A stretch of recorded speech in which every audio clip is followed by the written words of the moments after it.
बहुत समय पहले की बात है। आजमपुर नाम का एक खुशहाल गांव था। वहां के लोग सुबह सुबह उठकर खेतों में जी तोड़ मेहनत करते और शाम होते ही भैरव सिंह के ढाबे पर जमा हो जाते। इस ढाबे की सबसे मशहूर चीज थी गर्मा गर्म छोले पूरी, और इसे बनाने वाला कोई और नहीं बल्कि विजय नाम का एक सीधा साधा और गरीब मजदूर था। विजय के हाथों में ऐसा जादू था कि पूरा गांव उसकी बनाई छोले पूरी की तारीफ करते नहीं थकता था। वाह विजय भाई, सच में गजब का स्वाद है तुम्हारे हाथों में। ऐसा लाजवाब स्वाद मैंने आज तक कहीं नहीं चखा। अरे भाई, ये तो कुछ भी नहीं, ये तो सिर्फ मेरे हाथों का स्वाद है। जिस दिन आप लोग मेरी पत्नी कोमल के हाथों का खाना खाओगे, उस दिन तो सच में आसमान की सैर करने लगोगे। क्यों विजय भैया, आसमान में कहाँ, सीधे यमराज के यहाँ क्या? अरे नहीं नहीं भाई, मेरा मतलब है कि आप खुशी से झूम उठोगे। तभी ढाबे का मालिक भैरव सिंह कड़क आवाज में बोलता है, विजय, अपने काम पर ध्यान दो। मैं तुमसे कितनी बार कह चुका हूं कि ग्राहकों से ज्यादा बातें मत किया करो। बातें करने से पैसे नहीं मिलते, काम करने से मिलते हैं। माफ कर दीजिए मालिक, अब से ध्यान रखूंगा। गांव के एक किनारे पर एक छोटा सा घर था जिसमें दो अनाथ बहनें रहती थीं, बड़ी बहन ज्योति और छोटी बहन कोमल। ज्योति गांव के सबसे अमीर आदमी धनीराम सेठ के यहाँ झाड़ू पोछा का काम करती थी। धीरे धीरे समय बीता और किस्मत ने ऐसी करवट बदली कि धनीराम सेठकन के बेटे माखन लाल को ज्योति पसंद आ गई और उन दोनों की शादी हो गई। वहीं दूसरी तरफ गांव वालों की मदद से छोटी बहन कोमल की शादी गरीब लेकिन नेक दिल विजय से हो गई। बड़ी बहन ज्योति अब एक आलीशान महल में रानी की तरह रहने लगी थी और छोटी बहन कोमल दूसरों के खेतों में मजदूरी करके अपना जीवन बिता रही थी। पर कहते हैं ना कि अचानक आया पैसा इंसान की मति मार देता है। धीरे धीरे ज्योति के सिर पर अमीरी का घमंड चढ़ गया। वो अपने घर के नौकरों से बहुत बुरा व्यवहार करने लगी। एक दिन ज्योति का पुराना और वफादार नौकर रामू काका उसके पास आया। रामू काका की पत्नी की तबीयत बहुत खराब थी और डॉक्टर ने उन्हें घर पर रहकर देखभाल करने को कहा था। मालकिन, मुझे कुछ दिनों की छुट्टी चाहिए थी। क्या छुट्टी? तुम जैसे गरीबों के नखरे कभी खत्म नहीं होते। कैसी छुट्टी? मालकिन, मेरी पत्नी की तबीयत बहुत ज्यादा खराब है। घर में उसकी देख रेख करने वाला कोई नहीं है, इसलिए मुझे जाना होगा। देखो रामू, मेरे यहाँ काम करना है तो ढंग से करो, बकवास मत करो। मेरे यहाँ छुट्टी जैसी कोई चीज नहीं है। छुट्टी का सीधा सा मतलब है काम से हमेशा के लिए निकल जाना। जिस दिन मैं तुम्हें काम से निकाल दूंगी, उस दिन तुम्हारी परमानेंट छुट्टी हो जाएगी। अब बोलो, काम छोड़ना है क्या? मालकिन, कुछ तो मेरी उम्र का लिहाज करो। अगर आपकी यही मर्जी है तो ठीक है, मैं काम छोड़ रहा हूँ। आप बस मेरे पिछले काम के पैसे दे दीजिए। कैसे पैसे? तुम यहाँ दिन रात काम करते थे, तुम मुफ्त का खाना भी तो ठूंसते थे। उस खाने के पैसे कौन देगा? अगर मैं तुम्हारे खाने का हिसाब जोड़ने बैठ गई ना, तो तुम्हें अपनी जेब से मुझे पैसे देने पड़ जाएंगे। इससे अच्छा यही है कि तुम चुपचाप यहाँ से दफा हो जाओ। रामू काका अपनी मालकिन के मुंह से ऐसी कड़वी बातें सुनकर दंग रह गए। वे अपनी आंखों में आंसू लिए तुरंत उस हवेली से बाहर निकल गए। रामू काका दुखी मन से अपने घर लौट रहे थे कि रास्ते में उन्हें कोमल मिल गई। रामू काका की आंखों में आंसू देखकर कोमल का दिल भर आया। रामू काका, प्रणाम। आप रो क्यों रहे हैं? क्या बात हो गई? और मेरी बड़ी बहन ज्योति दीदी कैसी हैं? बेटा कोमल, मैं क्या बताऊं, मेरी पत्नी बीमार थी। मैंने बस कुछ दिन की छुट्टी मांगी थी, लेकिन तुम्हारी बहन ज्योति को पैसों का ऐसा घमंड चढ़ गया है कि उसने मुझे नौकरी से भी निकाल दिया और मेरे हक के पैसे भी नहीं दिए। नहीं काका, ऐसा नहीं हो सकता। मेरी बहन ज्योति इतनी निर्दयी नहीं हो सकती। मुझे आपकी बातों पर यकीन नहीं हो रहा। रामू काका ने आगे कुछ नहीं कहा और चुपचाप सिर झुकाकर वहां से चले गए। शाम को जब विजय थक हार कर ढाबे से घर लौटा तो कोमल के चेहरे पर उदासी साफ दिख रही थी। सुनिए जी, आज रास्ते में मुझे रामू काका मिले थे। वो बहुत रो रहे थे और कह रहे थे कि मेरी बड़ी बहन ज्योति बहुत घमंडी हो गई है। उसने काका को बिना पैसों के नौकरी से निकाल दिया। कोमल, अक्सर लोग पैसे के लालच और चकाचौंध में आकर अपनों को और अपनी इंसानियत को भूल जाते हैं। घमंड इंसान से कुछ भी करवा सकता है। खैर, हम इसमें क्या कर सकते हैं। मैं आज बहुत थक गया हूँ, मुझे बहुत नींद आ रही है। जी ठीक है, आप सो जाइए। अगली सुबह धनीराम सेठ की हवेली में ज्योति का पति माखन लाल उसके पास आता है। अरे ज्योति सुनो, तुम कई दिनों से कह रही थी ना, चलो आज तुम्हारी छोटी बहन कोमल के घर चलते हैं। हाँ जी, चलना तो चाहती हूँ। मुझे उसकी गरीबी देखकर तरस आता है। सच कहूँ तो उसके उस छोटे से घर में तो मेरा पानी पीने का भी मन नहीं करता। अरे छोड़ो इन बातों को। मुझे भी बड़ी शर्म आती है जब समाज में लोग मुझसे कहते हैं कि तुम्हारी साली दूसरों के खेतों में मजदूरी करती है। चलो आज उन्हें एक बड़ा ऑफर देते हैं। हमारी कंपनी का वो जो लड़का है ना, गुड्डू, वो शादी के लिए लड़की ढूंढ रहा है। अगर बात बन गई तो कोमल का विजय से तलाक करवा देंगे और उसकी शादी गुड्डू से करवा देंगे। गुड्डू बहुत पैसा कमाता है, कोमल भी अमीर हो जाएगी और हमारी बदनामी भी रुक जाएगी। वाह, ये तो बहुत ही बढ़िया उपाय है।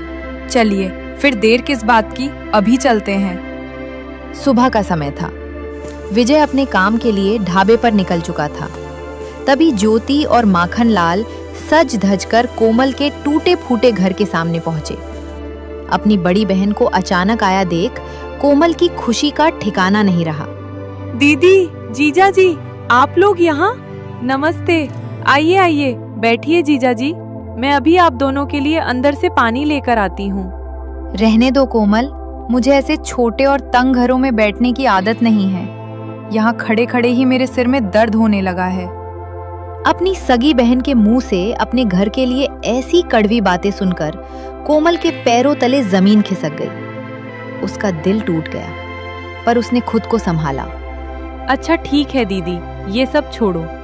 ये बताओ कि आज अचानक यहाँ कैसे आना हुआ? देख कोमल, मैं तेरी बड़ी बहन हूँ और तेरी भलाई चाहती हूँ। मुझे तेरा इस तरह गरीबी में सड़ना और दूसरों के खेतों में मजदूरी करना बिल्कुल पसंद नहीं है। दीदी, इसमें बुरा मानने वाली क्या बात है? सुख और दुख तो भगवान के हाथ में है। आज हमारे दिन खराब हैं तो क्या हुआ? मेहनत करेंगे तो भगवान एक दिन हमें भी सब कुछ देगा। अरे साली साहिबा, भगवान किसी को घर बैठे कुछ नहीं देता। सब किस्मत का खेल है। जब तक हाथ नहीं फैलाओगे तब तक कुछ नहीं मिलेगा। जीजा जी, मैं आपकी बात का मतलब कुछ समझी नहीं। साफ साफ सुन कोमल, तू इस गरीब विजय को छोड़ दे और उसे तलाक दे दे। मेरी कंपनी में एक लड़का है गुड्डू, जो बहुत अमीर है। मैं तेरी शादी उससे करवा दूंगी। तू भी हमारी तरह ऐश करेगी और रानी बनकर रहेगी। अपनी बहन के मुंह से अपने सुहाग को छोड़ने की बात सुनते ही कोमल का खून खौल उठा। उसकी आंखों में अंगारे उतर आए।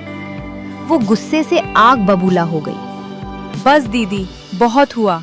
आप जितने जल्दी हो सके मेरे घर से दफा हो जाइए और अपने इस बदतमीज और बाप के पैसों पर पलने वाले पति को भी यहाँ से ले जाइए। दोबारा मेरे घर कदम मत रखना। मेरा पति गरीब जरूर है, लेकिन वो अपनी मेहनत की खाता है। मेरे लिए मेरा पति ही मेरा भगवान है और मैं उनके साथ झोपड़ी में भी रानी बनकर रहती हूँ। निकलिए यहाँ से। बहुत जबान चलने लगी है ना तेरी कोमल। तूने आज मेरा नहीं बल्कि मेरी दौलत और रुतबे का अपमान किया है। याद रख, तेरा ये घमंड मैं मिट्टी में मिलाकर रहूंगी। जिस पति पर तुझे इतना नाज है ना, उसे इस गांव में कहीं का नहीं छोड़ूंगी। तेरे उस भिखारी पति को सड़क पर भीख मंगवा दूंगी। चलो ज्योति, अब इस कंगाल के घर में 1 मिनट भी खड़ा रहना हमारी तौहीन है। इसे अपनी औकात बहुत जल्द समझ में आ जाएगी। हाँ माखन, चलो अब इस गरीब के घर से। देखूंगी कि इसका ये भगवान पति इसे भूखों मरने से कैसे बचाता है। माखनलाल और ज्योति तो वहां से चले गए, लेकिन उनके दिलों में बदले की आग सुलग रही थी। कोमल ने तय किया कि वो इस लड़ाई की बात अपने पति विजय को नहीं बताएगी, ताकि वे परेशान न हो। धीरे धीरे शाम ढली और रात बीत गई। अगली सुबह विजय हमेशा की तरह रोजी रोटी कमाने के लिए भैरव सिंह के ढाबे पर पहुंचा। लेकिन वहां का नजारा देखकर उसके होश उड़ गए। सारा खाना पहले से ही बनकर तैयार था। मालिक प्रणाम। आज ये सब क्या देख रहा हूँ? छोले पूरी से लेकर सारा सामान आपने खुद ही बनाकर तैयार कर दिया। मेरे लिए कोई काम ही नहीं छोड़ा। क्या करूं विजय, आज के बाद से ये सारा काम मुझे खुद ही करना पड़ेगा। मैं कुछ समझा नहीं मालिक। भला मैं क्या करूंगा फिर? साफ बात यह है विजय कि आज के बाद से तुम्हें इस ढाबे पर आने की कोई जरूरत नहीं है। तुम आज से काम पर मत आना। पर क्यों मालिक? मुझसे क्या खता हो गई? गांव वाले तो मेरे हाथ के स्वाद के दीवाने हैं। स्वाद की बात नहीं है विजय। कल तुम्हारी पत्नी की बड़ी बहन ज्योति और उनके पति माखन लाल मेरे घर आए थे। उन्होंने साफ साफ कह दिया है कि तुम्हें नौकरी से निकाल दूं। भाई, मैं एक छोटा सा ढाबे वाला हूं। मैं उन रईस और बड़े लोगों से दुश्मनी मोल नहीं ले सकता, इसलिए मुझे माफ करना। ठीक है मालिक, जैसी आपकी मर्जी। पर जो मेरा पिछला हिसाब है, मेरे काम के पैसे हैं, वो तो दे दीजिए। पैसे? एक धेला भी नहीं मिलेगा। सेठ माखन लाल ने मुझे साफ मना किया है कि तुम्हें एक भी रुपया न दूं। तुम्हें जहां जाना है जाओ, पुलिस थाना करना है करो, जो उखाड़ना है उखाड़ लो, पर मैं पैसे नहीं दूंगा। कोई बात नहीं मालिक, मैं कहीं नहीं जाऊंगा। पर याद रखना, इंसान भले ही न देख रहा हो, लेकिन ऊपर बैठा भगवान सब देख रहा है। वो एक दिन सबका इंसाफ जरूर करेगा। विजय बिना पैसे लिए भारी कदमों से तुरंत अपने घर वापस आ जाता है। सुबह सुबह अपने पति को इस तरह अचानक घर लौटा देख कोमल घबरा जाती है। क्या हुआ जी?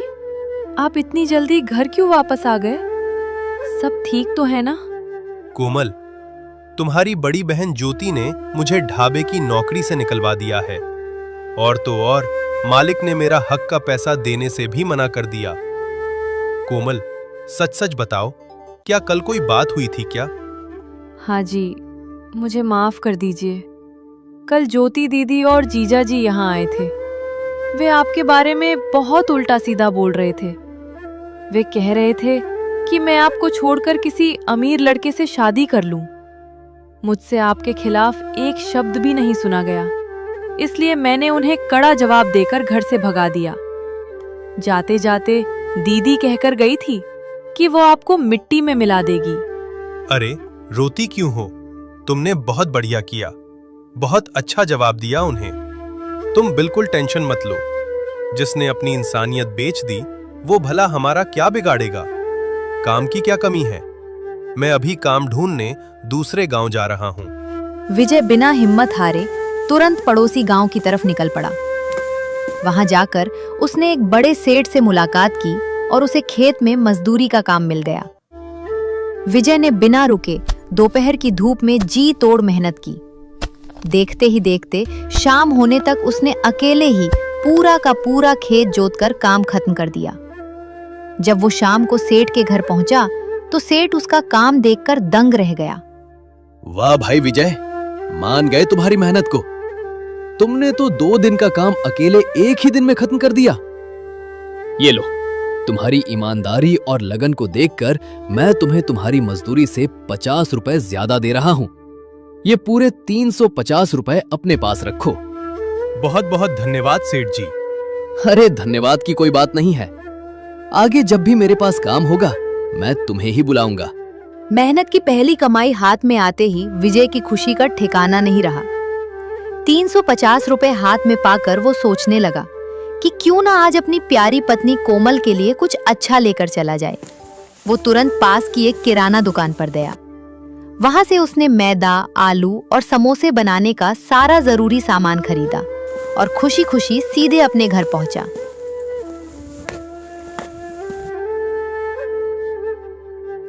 ये लो कोमल, आज तुम अपने हाथों से गर्मा गर्म समोसे बनाओगी। आज मैं तुम्हारे हाथ का स्वाद चखना चाहता हूँ। तुम बनाओगी ना? हाँ जी, क्यों नहीं। आप थक कर आए हैं, आराम से बैठिए। मैं अभी रसोई में जाती हूँ और आपके लिए एकदम बढ़िया कुरकुरे समोसे तलकर लेकर आती हूँ। कोमल रसोई में जाती है और पूरे दिल से अपने पति के लिए समोसे बनाने की तैयारी में जुट जाती है। वो आलू उबालती है, उसमें बढ़िया मसाले मिलाती है, मैदा गूंथती है और देखते ही देखते थोड़ी देर में गर्मा गर्म खस्ता समोसे बनाकर तैयार कर लेती है। कोमल बड़े प्यार से प्लेट सजाकर अपने पति विजय के सामने लाकर रखती है। वाह कोमल, क्या स्वाद है। सच में ऐसा लाजवाब समोसा मैंने अपनी पूरी जिंदगी में कभी नहीं खाया। मैं खुद एक बावर्ची हूं, सालों से ढाबे पर खाना बना रहा हूं, पर ऐसा स्वाद तो मैं भी नहीं ला सकता। भाग्यवान, तुम्हारे हाथों में तो साक्षात जादू है, जादू। अरे जी, अब ज्यादा तारीफ मत करो मेरी। अरे मैं सच कह रहा हूं कोमल, बिल्कुल झूठ नहीं बोल रहा। अगर हम इस समोसे की एक दुकान खोल देना तो सोचो वो कितनी तगड़ी चलेगी। लोग उंगलियां चाटते रह जाएंगे। हाँ, आइडिया तो आपका बहुत बढ़िया है, पर दुकान के लिए पैसे कहाँ से आएंगे? दुकान नहीं कोमल, क्यों ना हम कल से ही गांव के चौराहे पर एक नया ठेला लगा दें। हम दोनों मिलकर समोसे बेचेंगे। तुम घर पर समोसे तैयार करना और मैं ठेले पर ले जाकर उन्हें गर्मा गर्म तलूंगा और बेचूंगा। ठीक है जी, जैसा आप कहें। आप बस शाम को सारा सामान ले आना। कल सुबह होते ही मैं सब कुछ तैयार रखूंगी। फिर हम दोनों मिलकर समोसे बेचने चलेंगे। विजय बिना एक पल गवाए सीधा किराना दुकान और बाजार की तरफ निकल जाता है। मेहनत की कमाई के जो पैसे बचे थे, विजय उनसे समोसे का और भी बहुत सारा सामान खरीदता है। इसके बाद वो अपनी जमा पूंजी और हिम्मत बटोरकर एक नया हाथ ठेला खरीदता है और अपने घर आता है। अगली सुबह होते ही कोमल पूरे उत्साह के साथ समोसे बनाने की तैयारी में जुट गई। देखते ही देखते थोड़ी देर में उसने ढेर सारे समोसे बनाकर तैयार कर दिए। इसके बाद विजय और कोमल दोनों मिलकर अपने नए ठेले को लेकर गांव के चौराहे के किनारे पहुंच गए और वहां उन्होंने अपना ठेला लगा दिया। ठेला लगे अभी थोड़ा ही समय हुआ था कि गर्मा गर्म समोसे और कोमल के हाथों से बनी तीखी चटपटी हरी चटनी की महक पूरे गांव में फैलने लगी। महक इतनी लाजवाब थी कि लोग खिंचे चले आने लगे। सबसे पहले दो औरतें उस ठेले पर आईं। अरे विजय भैया, तो तुमने भैरव सिंह का ढाबा छोड़कर खुद का ठेला लगा लिया। भाई, तुम्हारे समोसे और चटनी की महक तो पूरे गांव में तहलका मचा रही है। क्या स्वाद छिपा रखा है तुमने अपने हाथों में? अरे नहीं दीदी, इसमें मेरा कोई हाथ नहीं है। ये जो भी कमाल है सब मेरी पत्नी कोमल के हाथों का है। ये समोसे और चटनी उसी ने बनाए हैं। राम राम दीदी, मैं तो बस वैसे ही हम दोनों ने मिलकर एक छोटी सी कोशिश की है। कोई बात नहीं, बहुत अच्छा किया। चलो, बातें बाद में करेंगे। पहले फटाफट हम दोनों के लिए 2 प्लेट समोसे लगाओ। कोमल ने तुरंत 2 प्लेटें सजाकर उन्हें दी। जैसे ही उन औरतों ने समोसे का पहला निवाला मुंह में डाला, वे स्वाद के मारे मदहोश हो गईं। अरे गजब, क्या स्वाद है कोमल! ऐसा समोसा तो मैंने अपनी पूरी जिंदगी में पहले कभी नहीं खाया। वे दोनों औरतें तारीफ करते हुए वहां से चली गईं। देखते ही देखते ये खबर पूरे गांव में आग की तरह फैल गई। लोगों की भारी भीड़ उमड़ पड़ी और कुछ ही देर में विजय और कोमल के सारे समोसे बिक गए। दोनों अपनी पहली कमाई लेकर खुशी खुशी घर आए और चैन की नींद सोए। अगले दिन फिर दोनों ने मिलकर समोसे बनाए और चौराहे पर ठेला लगा दिया। ठेला लगते ही लोगों की भारी भीड़ इकट्ठा होने लगी, लेकिन दूसरी तरफ कालीचरण के ढाबे पर सन्नाटा पसरा हुआ था। एक भी ग्राहक वहां नहीं था। कालीचरण मक्खियां मार रहा था और बहुत परेशान था। तभी उसके पास गांव का एक आदमी आया। अरे कालीचरण भाई, जरा ये तो बताना, समोसे वाले विजय का ठेला किधर लगा है? अरे तुम पागल हो गए हो क्या? इस पूरे आजमपुर गांव में मेरे ढाबे के अलावा कोई ठेला वेला नहीं चलता। जो खाना है यहीं खाओ। अरे भाई, मैं उस विजय की बात कर रहा हूँ जो पहले तुम्हारे यहाँ काम करता था। उसने गांव के किनारे समोसे का ठेला लगाया है। उसके समोसे में ऐसा स्वाद है कि कुछ कहने को नहीं। पूरा गांव वहीं टूट पड़ा है। क्या विजय ने ठेला लगा लिया? हाँ भाई, इसका मतलब सारे गांव वाले वहीं गए हैं। मैं भी वहीं जा रहा हूं। ये सुनते ही कालीचरण के पैरों तले जमीन खिसक गई। वो गुस्से और घबराहट में दौड़ता भागता हुआ सीधा धनीराम सेठ की हवेली पहुंचा और ज्योति से शिकायत करने लगा। मालकिन, अनर्थ हो गया। आप तो यहाँ आराम कर रही हैं, लेकिन वहां विजय को ढाबे से निकालने का कोई फायदा नहीं हुआ। उसने तो गांव में अपना खुद का समोसे का ठेला खोल लिया है। उसके चक्कर में मेरा ढाबा बर्बाद हो गया। एक भी ग्राहक नहीं आ रहा। अब आप ही बताइए, मेरा गुजर बसर कैसे चलेगा? ठीक है, कोई बात नहीं। जो भी तुम्हारा नुकसान हुआ है उसके पैसे मैं अपनी जेब से दे दूंगी। तुम अभी यहाँ से जाओ, मेरा दिमाग पहले ही सही नहीं है। कालीचरण पैसे की बात सुनकर तुरंत वहां से चला गया।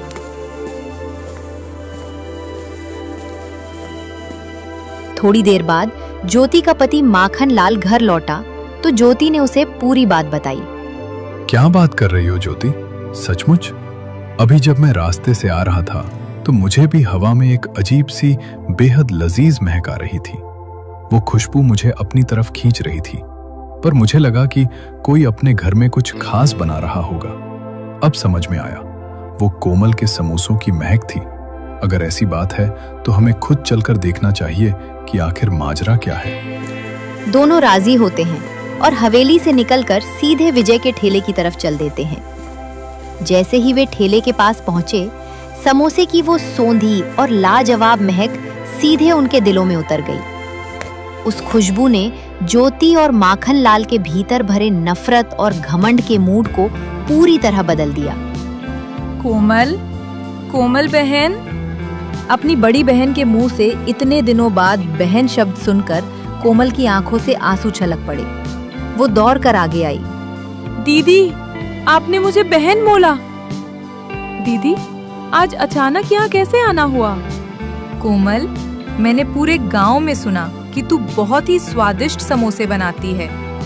क्या तू अपनी इस बड़ी बहन को भी अपने हाथ का समोसा खिलाएगी? दीदी, आप ऐसा क्यों कह रही हैं? क्यों नहीं, आप बैठिए, मैं अभी आपके लिए और जीजा जी के लिए प्लेट लगाती हूँ। कोमल ने तुरंत दोनों को गर्मा गर्म समोसे परोसे।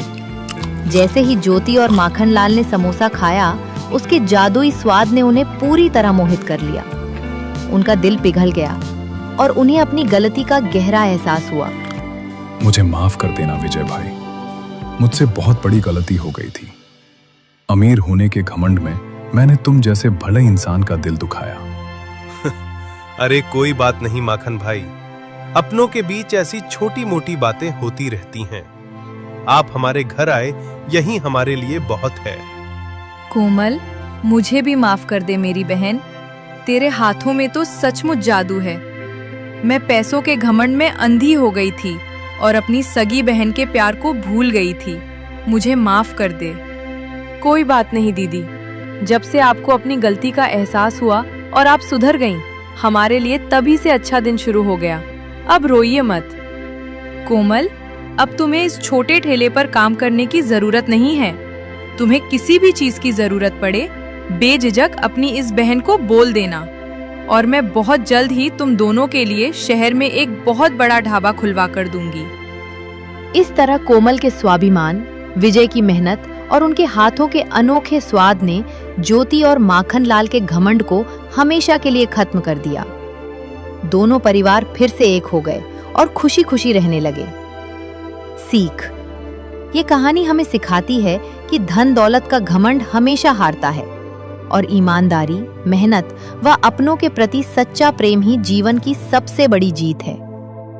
और सुनो दोस्तों, जाते जाते हैं चैनल को सब्सक्राइब और वीडियो को लाइक करके जाओ।